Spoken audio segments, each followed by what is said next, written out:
Hello, ladies and gentlemen.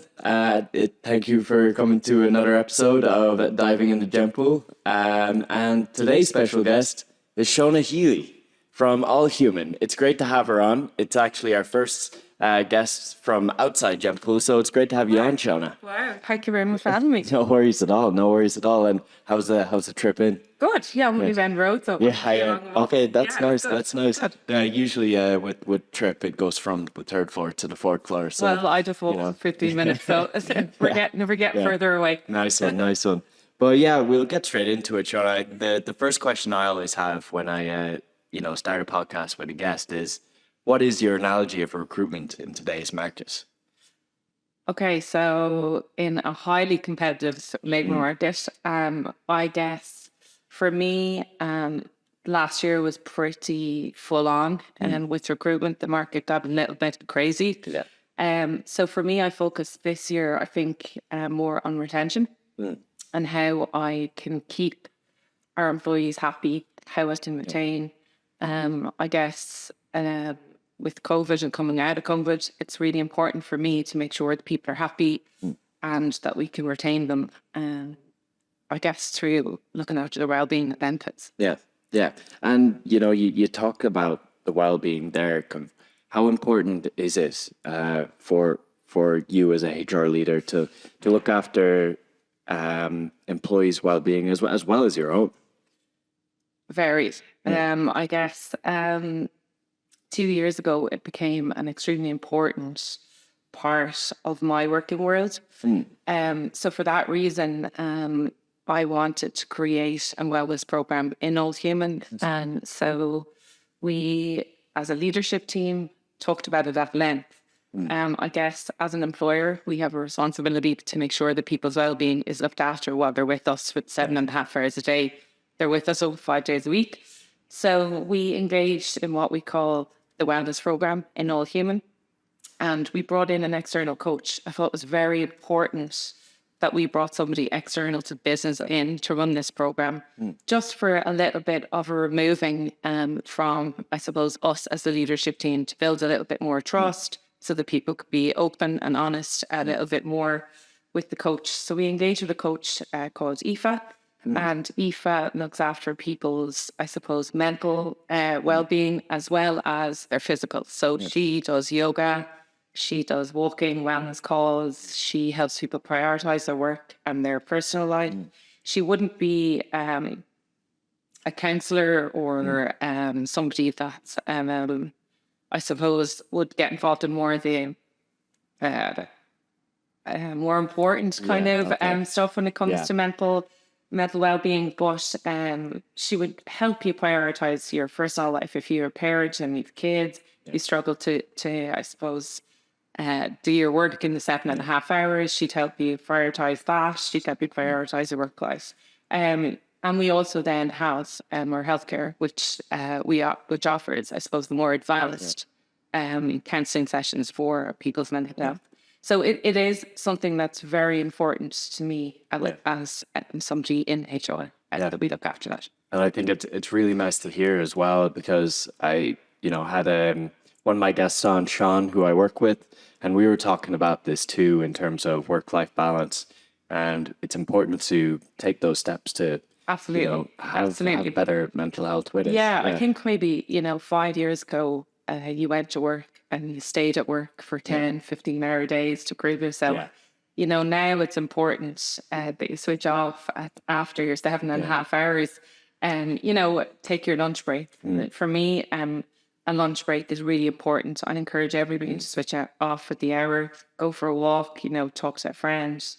You get more out of people once you look after them, I suppose, external to their working day. Yeah, and for you, how have you found the shift from probably maybe being in a position where maybe the work environment might not have been good. Maybe it's always been good. I'm not going to presume, but the shift over the last few years has definitely taken a more positive impact on the work environment. Yeah, absolutely. I think pre-COVID, we were very much an on-site face-to-face agency. So everybody that we employed was employed in Dublin, and we worked out of Western Square. You know, we all went for lunch together. We sometimes worked through lunch because we were all in the office. We're very flat structured in that we all work together in the office. COVID changed that hugely in that, you know, we went from seeing each other every day to not seeing each other at all. And we were doing that over Zoom or over Slack, which is brilliant because technology advanced for us. And it will keep advancing. But it was a huge shift not seeing your colleagues every day. How do you keep the culture alive for an agency as big as ours? So with the technical advancements, with the new tools, it became very it became easier. But we, as a HR team, and myself and Emer that works with me, we made it our business to create a more online culture. Yeah. So, you know, doing more catch-ups, or Emer introduced grab a coffee. So you could, you know, one of our colleagues would tell you about themselves outside of work. So it was a huge shift, but it was something that I think probably was of a benefit to us because it allowed us broaden our recruitment model better. And keep on top of today's changing demands from an employee perspective. Yeah, definitely, and it definitely wasn't an easy job, I would say. It was a tough few months, I suppose, for everybody involved. You know, on the leadership team. You know, Alan, who's our head of IT, had to scramble and get everything and get all the technologies up and running, but It was, in my opinion, it was to the benefit of the company. Yeah. And how did you find that kind of fostering of the work from home environment? Look, it's tricky. You have to keep on top of it. I suppose a little bit of collaboration is lost. The face-to-face collaboration, certainly. Our teams are brilliant at the online collaboration. You know, they're designers, researchers. But they're very much led by the user, so they collaborate really well together as teams. But a cultural collaboration can be a little bit difficult because people are jaded from the laptop. They don't want to be necessarily logging on a Friday to have online drinks. So it's a tricky one. Coming up with new ideas, I'm not going to say is easy. But I'm lucky I have a great team, and ideas flow through all the time. You know, now we're doing a lot of diversity and inclusion campaigns in that we're celebrating the different cultures in the company. Nice. Just recently we had a Holly, I think is how you pronounce it, Wellness Day on site. So we celebrated the culture. And we have an Independence Day coming up where we're celebrating some cultures across the globe. And we're encouraging more and more people to celebrate their own cultures, both online and face-to-face, whatever people are comfortable with. So it's just keeping on top of all these different things. I love that. And, you know, for us, we have our Women in Tech event tomorrow. Yeah, look forward to something along. You're better enough. Yeah, and as well as that, you mentioned the culture as well, and where we're hoping to introduce days where certain employees celebrate their culture and educate us on that's exactly what we're doing. You know, it's an education piece, but it's also a day where, you know, Aoife, our wellness coach, might come along and do a in-person yoga session. Yeah. So it encourages people, I suppose, that haven't seen each other in a long time to come in and celebrate the different cultures and just be together. Definitely. And how have you found, you know, these initiatives in relation to attracting talent? You know, we moving back to the recruitment side of things. Yeah. But we're talking about so many great initiatives. I suppose for me, it's great to hear a company would do all of that, and you know, I'd be very interested. But how have you found it personally in terms of attracting talent? Yeah, so for me, it's an interesting one because, like I said before, we were just hiring out of Dublin, you know, so it was either, you know, we doing the hiring through LinkedIn or using yourselves to help them find talent. And now that we, I suppose, aren't confined to the office or Dublin, we were able to expand our recruitment I suppose, campaign, let's say. You know, I went out to Malaga last year. I met with some people out there. We started recruiting out of Spain. We have a huge team in Poland now. We've got some people in the UK. So for me, it makes it easier to attract great talent. You know, we're not confined to just the island of Ireland, or even, you know, just Dublin itself. So for me, it's wonderful. You know, the housing crisis in Dublin is huge. I don't have to worry that, you know, people need to get accommodation in order to get a job. You know, people can work for where they're comfortable. And then we bring people together then in the summer and Christmas to make sure that we have some sort of face-to-face time, a bit of that party and a good time. Yeah, exactly. You know, you can't beat a few parties. Exactly. We do like a go party. Yeah, exactly. I love that. We do too. Connor is nodding behind the camera there. So. But and in relation to that, I think it is, you know, really good to be in an environment where work from home is possible. We didn't really, well, maybe some people did, but a few years ago, maybe the housing crisis definitely wasn't on the cards for a lot of people. But now with the housing crisis, you know, the fact that companies are able to make that shift is really helpful during these times as well. And from that, you know, we look forward to the future then and what the future holds when we talk about the future of the housing crisis, the future of, you know, the government and everything else. But that's a whole other can open up. But for you, what does the future of, you know, working look like? Oh, God. I suppose, look, the future working will constantly be based around trends and environmental factors that come into play, such as pandemics, climate change, you know, shifting cultural values, AI, new technologies. Like, where is AI going to bring us? We don't know. But remote working, and I suppose a hybrid or a flexible working, let's say, and I like to call it flexible. Although we are remote and we support remote working, we also very much still have a base in Dublin where we like people to come together. We like people to feel like they're part of a team. We call Western Square home. And if I feel that's where the magic happens, you know, people coming together, brainstorming, talking, and that's where we get the goals. It's where we get the most out of people. But I think as an employer, we're going to have to keep up with the ever-changing demands of life for an employee. For me, it's all about the employees and making sure that we keep on top of their well-being, keep on top of the changes to the working world.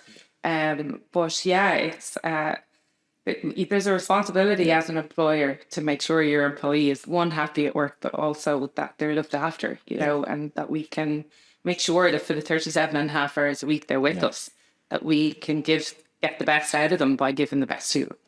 So I think it highlights, you know, the importance of employees as well, and not just maybe the KPIs at the end of the day.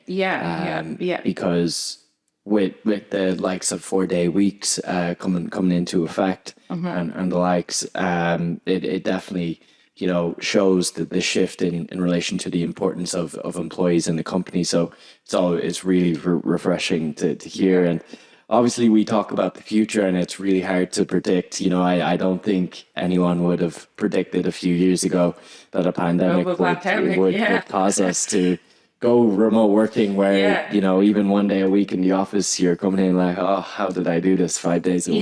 Yeah, it's crazy. It is really, it's you know, even going to the office now has changed. It's more of a social occasion. You know, I get nothing done when I'm in the office because, you know, you're talking, you're catching up, you're face to face, you're brainstorming, but it's great. I think the more you're removed, the more you enjoy being together. And like I said, I think that's where the magic happens when you're together now and you can come up with really cool ideas. Yeah, exactly. And, you know, very much relatable there with the, you know, coming into the office. And almost nothing gets done. You know, Connor there behind the camera, and myself play a bit of pool downstairs. How many coffees did you drink in one day? Exactly. For us, it's Monster. Yeah, exactly. But yeah, I think it brings us on to kind of the last topic that I wanted to talk about. You know, it's been such an interesting journey over the last few years, and I mentioned journey, but for you, what has your journey been like since you started to be in the position you are now, where you are talking about, you know, your opinions are very much respected on, you know, employee well-being as well as the future of work, and my pleasure. God, I suppose my personal journey has been so diverse, you know. All Human have been extremely good to me. I've been with the company for 15 years. What I say matters, and the ideas I have can be implemented. So I'm lucky in that regard that I can, I suppose, put a wellness program in place, because I feel like the well-being of people needs to be looked after. Personally myself, 2.5 years ago, I felt like my own well-being needed to be looked after more. I was probably on a wheel that was too fast, and I needed to slow down. So around the time that the pandemic hit was a nice time for me, because I actually found the value of slowing down. So when I suppose, realized that, or when the light bulb moment went off for me, it made me very focused on doing that for all the employees that work in All Human. Like I've said throughout the podcast, the last 2 years and growing of the benefits, making sure the employee comes first. I'm very passionate about that. And I think I've had a very supportive team behind me. You know, John, Virgo, have been phenomenal when it comes to implementing these things. At the end of the day, All Human is a business, right? So you have to look after the business. But I will say our employees matter. We probably work with best in class, in my opinion. So in order to keep best in class, we need to treat them like they're best in class. And I think, the journey has been an exciting one. You know, you I suppose what you give, you get back. So it's it's been hugely beneficial to me as a person. I've grown hugely, and I think the feedback we get from our employees is that they feel supported. You know, we run engagement surveys all the time, and we get really positive results back, which means, you know, it's not just lip service. We're doing something right. So. And you get the feedback that's nice and positive, you'll take it as a win. Exactly. So I'm taking it that the last couple of years they've been a win for both myself personally and for All Human as an agency. Well, I think it's great that, you know, in your own journey, it was able to help and empower others as well, and it's really something commendable as well. Yeah, I felt it was important journey. for me to share, I suppose. To share that, I suppose, vulnerability, let's say, that it was important that I spoke that out loud so that people understood it's okay not to be okay. You know, it's okay to tell somebody you're feeling a little bit off today or you need a little bit of extra help. It's okay not to know it all. You know, I've learned that over the last little while. Sometimes you sit in a room and you think, God, I don't know the answer here. It's okay not to know the answer, you know? I think if you want people to be vulnerable with you, you have to be vulnerable with them. And I try to live by that ethos. So it's really refreshing to hear, and you know, I appreciate you sharing that as well. And from that, then that would be near the end of the podcast as well. But one of the final questions I always have, Connor's going to cringe behind the camera here now. Oh God, I'm nervous. Where can our pool of gems find you and connect with you? Oh wow! So that is kind of cringy, but I'm sticking with it. So I'm Shona Healy. I'm head of people and operations for All Human. You can connect with me at All Human or on LinkedIn. I think it's Shona.Healy. I'm not quite sure what my handle is on LinkedIn, but I'm Shona.Healy at allhuman.com. And fire me any questions or Perfect. connect me in whatever way you want to. Nice one. Well, thanks a million for coming on, Shona. It was great talking to you and Thank learning you. more Thanks for about having your me. journey and more about All Human as well. And it'll be great to have you at the Women in Tech event tomorrow. For be those that don't know, we have a Women in Tech event the 29th of March. Yes. Yes, I got the date right. So this is probably going to be released on the day of the event. So that's always good. So it'll be great to have you there. And again, thanks a million for coming on Thank you. today. And thanks for everything, me and Gempool people. Thanks a million. Thanks a you. million. Well, enjoy the rest of your day and enjoy the rest of your day, Shona. Thank you. Thank you. See.